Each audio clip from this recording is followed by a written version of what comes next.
De retour sur le plateau de 100% politique avec Olivier, comme chaque soir jusqu'à minuit. Merci à ceux qui nous rejoignent d'être avec nous en direct sur CNews. Invité exceptionnel à 21h42. Maintenant, Bernard-Henri Lévy est avec nous, philosophe bien sûr.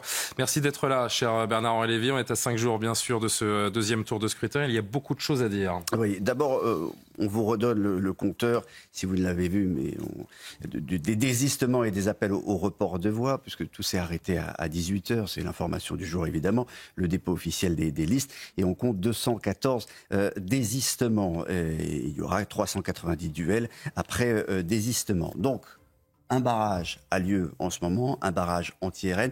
Mais d'abord, est-ce que les candidats, selon vous, ont un réel poids sur les votes? Est-ce qu'on peut contrôler comme ça? Est-ce que les états-majors ont un réel poids sur les candidats? Oui. Les candidats, j'espère qu'ils ont encore un poids sur les votes. J'espère que les votants se décident encore pour la personnalité, le programme des candidats. Moi, écoutez, je suis partisan, c'est pas un mystère, vous le savez, qu'il y ait le moins possible de députés Rassemblement National à l'Assemblée. Voilà. Je pense qu'il faut qu'il y en ait le moins possible. Donc, barrage, je ne sais pas si barrage est le bon mot, mais qu'il y ait le maximum de coalitions de démocrates et de républicains de probité, comme je dis toujours, qui entrent à l'Assemblée à la place des Rassemblements Nationaux et des LFI. Je trouve ça formidable. Sauf que, Bernard-Henri Lévy, ça ne va pas dans le sens de ce que les Français ont demandé dimanche soir. C'est ça le paradoxe, et c'est pour ça que Marine Le Pen parle de mépris quand on évoque ces très nombreux désistements. Les Français ont dit quelque chose, mais le système essaie de leur faire dire autre chose. Est-ce que Marine Le Pen découvre les lois de la démocratie représentative et d'un vote à deux tours? Un vote à deux tours, c'est que les Français s'expriment une première fois et puis qu'ils s'expriment une deuxième fois. S'ils sont choqués par ces désistements, ils ont une manière de le dire, c'est de voter massivement pour ceux contre lesquels on se sera désisté. On va bien voir. Tout ça, c'est le fonctionnement normal de la démocratie. Et c'est extrêmement sain. C'est un système qui fonctionne depuis les Girondins, Benjamin Constant, Tocqueville, les constitutionnalistes français. C'est un bon système. Et ce qui se passe en ce moment, c'est bien. C'est des candidats qui regardent la situation de terrain, les programmes, et qui, en fonction de ça, en leur âme et conscience, pas tellement en fonction des états-majors, en leur âme et conscience, ils regardent qu'est-ce qu'ils veulent faire. Et il y a certains Français qui disent, mais attention, c'est ce qu'on appelle la stratégie de la tambouille. C'est des alliances entre les états-majors. Et ça se fait sur le dos des électeurs. Et on se retrouve face à une situation qui peut être parfois très très lointaine. Très lointaine. Il n'y a pas de stratégie de la tambouille. Les électeurs, dimanche prochain, ils voteront tous en leur âme et conscience. Il n'y aura pas une main visible derrière chaque électeur qui entrera avec eux dans l'isoloir. Ils feront ce qu'ils voudront. Après, qu'il y ait des partis politiques en France, heureusement qu'il y en a. Heureusement qu'on n'est pas dans une démocratie césariste, où il y aurait des grands leaders. Alors le grand leader Bardella, le grand leader Mélenchon, qui serait seul à pouvoir donner des consignes de vote. Non, il y a des partis. Ça, c'est la santé de notre démocratie. Il y a des sensibilités. Il y a des démocrates chrétiens, il y a des gaullistes, il y a des sociodémocrates. C'est le terreau fécond de notre pays. Ce qui se passe en ce moment est bon. Il y a surtout une désaffiliation politique de plus en plus grande également qui va de facto entraîner un choix individuel en dehors des partis, comme vous le commentez depuis quelques instants maintenant. Oui, mais d'abord que les choix soient individuels et pas enrégimentés, ça c'est très bien, c'est aussi ça la démocratie. Et puis on assiste en effet en ce moment à la fois une décomposition et une recomposition du paysage politique. Bien sûr que les partis anciens sont en train de mourir. Les partis, vous savez, c'est comme les humains. Ils ont un acte de naissance, ils ont un acte de décès, ils disparaissent du champ politique, ils sont remplacés par d'autres. Donc on est à un moment de fracture en ce moment, dans toutes les démocraties, en particulier dans ce pays, où ça se recompose. Et on verra. J'entends tout le monde dire champ de ruines, décombres et tout ça. C'est pas vrai.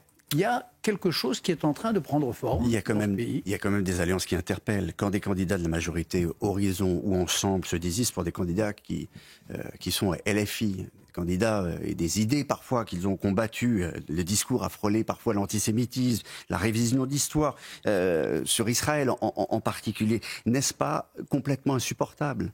Ils n'ont pas frôlé. Les gens des LFI n'ont pas frôlé. Ils ont barboté, ils ont plongé dans l'antisémitisme. Ça, c'est pas une question de frôler.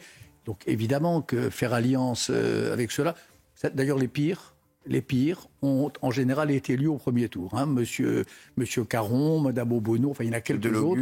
Oui, Delogu, celui qui présentait le député Meyer Habib à côté d'un four à David pizza. Guiraud. Tout cela sont passés au premier tour. Non, David Guiraud, pardon, je me corrige, David Guiraud n'est pas passé au premier tour. Mais Delogu n'est pas passé au premier tour. Delogu, oui, mais pas David Guiraud. C'est moi qui me suis trompé. Il est parti tout de suite chercher son drapeau Donc palestinien. ils sont déjà passés, bien sûr. Et puis Rima Hassan, à côté de Jean-Luc Mélenchon, place de la Bastille. Bien sûr, tout ça est insupportable. Comment pouvez-vous dire ça et ensuite dire surtout pas le RN ? Mais parce que c'est le RN aujourd'hui qui est en passe de former une majorité, de former un gouvernement. Et si c'était LFI qui était en passe de former ce gouvernement, vous diriez la même chose peut-être ? Évidemment. Si LFI est en passe de... Mais vous rigolez ou quoi ? J'ai passé ma vie et ma carrière d'intellectuel à me battre contre le fascisme rouge, contre les staliniens autrefois et aujourd'hui contre les radicaux. Mais la question aujourd'hui, c'est Bardella Premier ministre. Ben ça, je pense que c'est une grave erreur pour ce pays. Je pense que ce serait pas bon pour notre vieille démocratie, notre vieille république gaulliste. Parce que ça va contre le sens de l'histoire ? Pas du tout. Pour plusieurs raisons. D'abord parce que j'ai pas envie de voir ce vieux pays incroyablement intelligent et cultivé dirigé par cet homme-là. Je le regarde, je l'observe, je lis tout ce qu'on écrit sur lui. Ce jeune homme-là qui est M. Bardella, dont on sait que une grande partie de sa culture, il l'a apprise sur TikTok. Attendez, le voir à la place des grands premiers ministres qu'on a eus dans l'histoire de France, honnêtement, moi qui suis un patriote français, je suis un patriote européen et un patriote français. J'ai passé ma vie, moi, à aller dire la gloire de la France partout où je le pouvais. Voir ce gars-là à la tête du gouvernement, c'est vrai que ça me chagrine. Et puis je pense surtout que j'écoute, comme tous les citoyens, je ne suis pas économiste, mais j'écoute le programme, j'écoute les propositions. Bardella Premier ministre, c'est comme Varoufakis en Grèce. Je veux dire, ses propositions sur la TVA, l'idée qu'un start-upper de 29 ans ne paye pas d'impôts et qu'un ouvrier de 31 ans va en payer, ses propositions sur la retraite. Moi, j'étais pour la réforme de Macron sur les retraites. Je trouvais que c'était logique, que c'était bon, et qu'en effet, dans un pays où on vit de plus en plus longtemps, il est normal qu'on travaille un peu plus tard. Bon, tout ça... Il y a des économistes de bonne qualité qui ne sont pas de gauche, tous, qui ont fait des comptes. Ça veut dire une France en cessation de paiement dans quelques mois. J'ai pas envie de ça pour mon pays. Donc c'est ça le sujet aujourd'hui. Mais le sujet, c'est aussi les mots. Vous penchez sur les mots, vous les connaissez, et on a une fâcheuse tendance en ce moment à simplifier les choses. On dit RN égale fasciste, qu'on renvoie le RN à de lointaines racines. On fait que ça, renvoyer le RN à ses racines du passé, au FN, à Jean-Marie Le Pen, etc., parfois à la guerre d'Algérie. Est-ce que les raccourcis de l'histoire ne font pas l'effet inverse ? Il s'agit pas il y a racines et raccourcis. Que le RN ait ces racines-là, c'est évident, c'est vrai. C'est vrai qu'il a été fondé par des FNSS, c'est vrai qu'il a été fondé par des collabos, etc. Mais c'est pas ça qu'il faut regarder aujourd'hui. Ça, c'est le débat de fond aujourd'hui. Ce qu'il faut regarder, c'est par exemple des trucs tout bêtes. Les gens de Le Pen et M. Bardella nous annoncent, par exemple, qu'ils renégocieront une fois au pouvoir la contribution de la France au budget de l'Europe. OK ? Vous croyez que l'Europe va se laisser faire ? Vous croyez qu'elle va dire bravo les gars, c'est très bien ? Ça va provoquer une crise profonde du Conseil des ministres européens, de notre place dans l'Europe, etc. Là, c'est pas Varoufakis, c'est le Hongrois, c'est Viktor Orban. À quoi ça sert ? À quoi bon ? Pourquoi la France se lancerait dans cette aventure absurde ? Avec des gars qui, par ailleurs, sont pas préparés, qui ont un programme et puis qui en changent toutes les 3 minutes, avec une Marine Le Pen derrière qui tire les ficelles et qui le marionnettise. Je pense que pour le pays, c'est pas bien. Bernard-Henri Lévy, on sait que vous aimez bien sûr beaucoup les artistes. Vous n'avez pas pu échapper à ce clip polémique aujourd'hui, nommé No Pasaran, dévoilé la nuit dernière précisément par une vingtaine de rappeurs qui prennent position contre la montée de l'extrême droite en France. Nouvelle chanson qui suscite l'indignation du Rassemblement national. Il faut dire qu'ils ont choisi la manière forte et c'est assez choquant. On peut vous proposer une ou deux citations et on comprendra très vite la teneur de ce qui est dit. dit, on va les afficher. Au fil des paroles, le discours est absolument sans appel. Quelle est la limite de l'expression artistique? C'est une question à laquelle le philosophe que vous êtes peut répondre. La limite, c'est l'appel au meurtre. Donc la limite est franchie.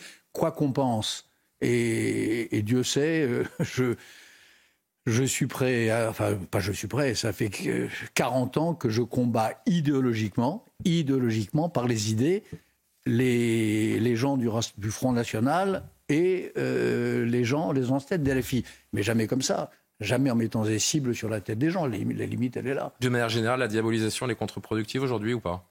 Non, l'appel au meurtre, c'est pas qu'il est contre-productif, c'est qu'il est. L'appel au meurtre est scandaleux. Voilà, c'est comme pour les religions. On a le droit de dire du mal d'une religion, on n'a pas le droit de dire du mal des fidèles. On n'a pas le droit d'attaquer les personnes. On a le droit d'attaquer les idées. Là, c'est pareil. On a le droit de combattre un programme. On a le droit de dire tout le mal qu'on pense. Et je pense énormément de mal de Madame Le Pen et de Jordan Bardella, mais pas naturellement de leur mettre une cible dans le dos. Là, la limite est franchie. Ce texte est honteux. À l'origine de la crise qu'on traverse aujourd'hui, parce qu'on peut parler d'une crise, il y a Emmanuel Macron qui a pris cette décision. Et ça sera ma dernière question. Faut-il, à votre avis, penser une nouvelle république, une autre république, peut-être pas une 6e république, mais une république différente, qui se passerait d'un président qui ordonne et dont tous sont aux ordres?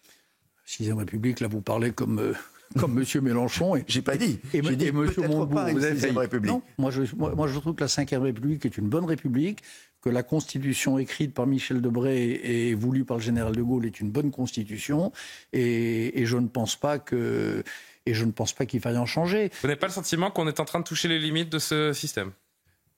Écoutez, on verra. On verra dans quelques jours. On verra après le résultat de ces élections. J'en sais rien. Moi, je pense que il serait bon, il serait juste, c'est mon désir le plus profond, que le président de la République, qui est un président qui a été élu démocratiquement il y a 2 ans, qui a sa pleine légitimité pendant encore 3 ans, parce qu'il y en a marre de dire... Ça va être long, hein. Comment ? Ça va être long. Ça va être long, mais c'est comme ça, pour les lui, institutions. Surtout, il a été élu pour 5 ans. Donc mon vœu, c'est qu'il ait les moyens de gouverner. Et quand je vois Madame Le Pen, qui déjà 2-3 jours avant s'y croit, a une tête grosse comme ça, et commence à réécrire la Constitution en disant le domaine réservé, c'est pas ceci, le chef des armées, c'est honorifique. Enfin écoutez, est-ce qu'une femme d'État parle ainsi de la Constitution du peuple français? Non mais... Est-ce qu'un président de la République, il y a une semaine, est dans son rôle lorsqu'il dit que si l'un des deux extrêmes passe, nous sommes en proie à une guerre civile? Est-ce qu'il est dans son rôle également? Ça n'a rien à voir. Il n'est pas en train de réécrire. Ce sont des excès. Non. La Constitution, c'est la Bible des démocrates et des républicains. Les Américains, par exemple, leur patriotisme, c'est un patriotisme de la Constitution. Les Allemands, nos voisins allemands, pareil. C'est très important, une Constitution. On n'a pas le droit, quand on aspire aux fonctions suprêmes, de réécrire comme ça, sur un coin de plateau ou sur un coin de table, tel ou tel article essentiel de la Constitution. On ne joue pas avec cela. Donc, commencer à nous parler du rôle des chefs des armées... Enfin, d'ailleurs, pardon, mais je peux vous dire, je crois que ça, ou la proposition sur les binationaux de Jordan Bardella, a créé un trouble chez les fonctionnaires de notre pays, chez les fonctionnaires de toute catégorie, extrême. D'un seul coup, il y a une espèce de vacillement des certitudes et des repères. Est-ce qu'un vieux peuple qui traverse un moment de crise a besoin de vaciller sur ses bases? Je ne crois pas. Toute dernière chose, est-ce qu'un vieux peuple comme le nôtre va pouvoir continuer à vivre ensemble sereinement sans que demain on ait... des barricades, des gens qui se détestent, qui se tapent sur la figure. Mais il faut lutter. Bien sûr qu'il faut lutter. Il faut lutter contre cela. Il faut lutter contre cette pulsion de haine, cette pulsion de mort, ce ressentiment qui est en train de devenir la passion principale de notre vie politique. Il y a un homme providentiel pour ça, pour éviter ça? Il y a jamais d'homme providentiel. Il y a un homme providentiel, c'est le peuple français. Et il y a un sage dans une république, oui. Il y a un sage, c'est le peuple français qui, dimanche, va donner son équilibre et sa position d'équilibre. Il faudra le respecter. Merci Bernard-Henri Lévy pour cette quinzaine de minutes passées ensemble. On va marquer une nouvelle pause et se retrouver sans interruption jusqu'à minuit. Richard Ramos du Modem, Laure Lavalette, porte-parole du RN, nous rejoignent. Évidemment que Gauthier et Johan vont retrouver leur place. Voici le programme pour la suite. À tout de suite. Merci beaucoup.